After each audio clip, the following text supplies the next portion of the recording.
Mardi 14 avril, 5h45 du matin, des syndicalistes CGT des Galeries Lafayette du centre commercial Belle Épine, en lutte contre la fermeture de leur magasin, viennent à la rencontre des salariés du dépôt logistique du groupe basé à Bonneuil-sur-Marne, dont les salariés sont eux aussi directement concernés par un projet de fermeture.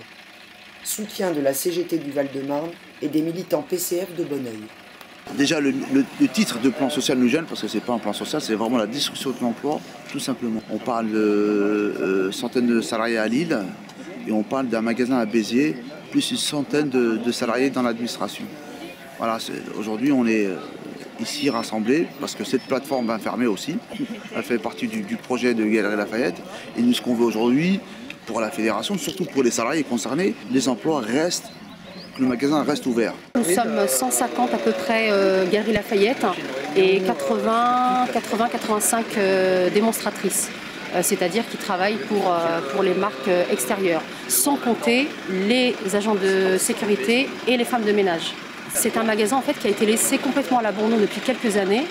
Depuis 4 ans et demi à peu près, il n'y a pas eu d'investissement de fait. On lâche rien, on lâche rien, on lâche rien, on lâche rien, on lâche rien. Il y a des investissements qui sont faits sur d'autres magasins et d'ailleurs quand les investissements on le voit, puisqu'il y a une expertise qui a été faite dans ce magasin et on s'est rendu compte que tous les magasins où il y a eu des investissements, c'est des magasins qui ont repris du chiffre d'affaires juste après. C'est des choix stratégiques, nous on le sent en interne, que c'est un magasin qui est complètement laissé à l'abandon, on manque d'effectifs, on est pratiquement à un vendeur sur 100 mètres carrés alors que notre magasin devrait compter normalement deux vendeurs sur 100 mètres carrés en ratio. Et on a fait d'ailleurs un droit d'alerte en 2013, en juin 2013. On a alerté sur la problématique économique, on a alerté sur le problème d'effectifs et sur la gestion également désastreuse du magasin. Je rappelle que Galeries Lafayette a touché des millions et des millions d'aides de l'État et dégage des bénéfices qui sont faramineuses, quoi. Il va investir au Qatar, il va investir dans tous les pays bling-bling. Et l'argument donné aujourd'hui pour fermer ce magasin en disant que la population n'est pas adaptée. On a intérêt à se poser les bonnes questions aujourd'hui. Quelle stratégie de Galeries Lafayette qui viennent racheter le magasin des Champs-Élysées ex-Virgin. Tu enlèves 80 personnes, ce sont que des démonstratrices des sociétés extérieures. Le magasin, vous êtes concerné. Pour l'instant, on est vraiment sur le début. Ça va aller très vite à cause des nouvelles règles de négociation. Ça va aller très très vite. On a 3 mois. Dans ces 3 mois, on va essayer de faire mobiliser les salariés parce qu'effectivement, c'est la bataille des salariés. Nous, on verra quelle mobilisation avec le département pour soutenir les salariés. S'il faudra occuper, pourquoi pas, le magasin, bon, on l'occupera. Hein. On verra les actions juridiques avec nos conseils pour voir si on peut annuler des failles dans ce plan social.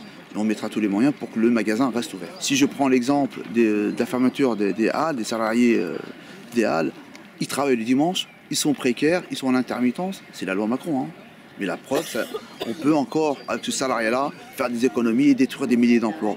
Ce qui se passe à Galeries Lafayette aujourd'hui, c'est pas une histoire de loi, c'est une histoire de logique financière. On s'en fout de l'humain, on s'en fout de la population. Il y a des mères de famille qui ont travaillé 30 ans dans ce magasin. Et ça, on dit, c'est pas grave, circuler, il n'y a rien à voir, parce que la population n'est pas adaptée. Galeries Lafayette, on parle bien de Galeries Lafayette qui a dégagé des millions de bénéfices. C'est ça la réalité. Posons-nous réellement la bonne question.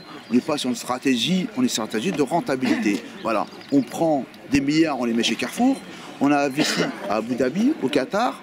On parle de la Turquie et on nous dit que la population du 94 n'est pas adaptée à Galeries Lafayette. Ça pose vraiment un problème pour nous. Les communistes soutiennent les salariés des Galeries Lafayette parce que je pense que c'est important de préserver l'emploi de chacun. Il faut lutter contre les grands groupes capitalistes, se battre au maximum pour que les salariés puissent conserver leur emploi et qu'il y ait une continuité aussi dans les luttes.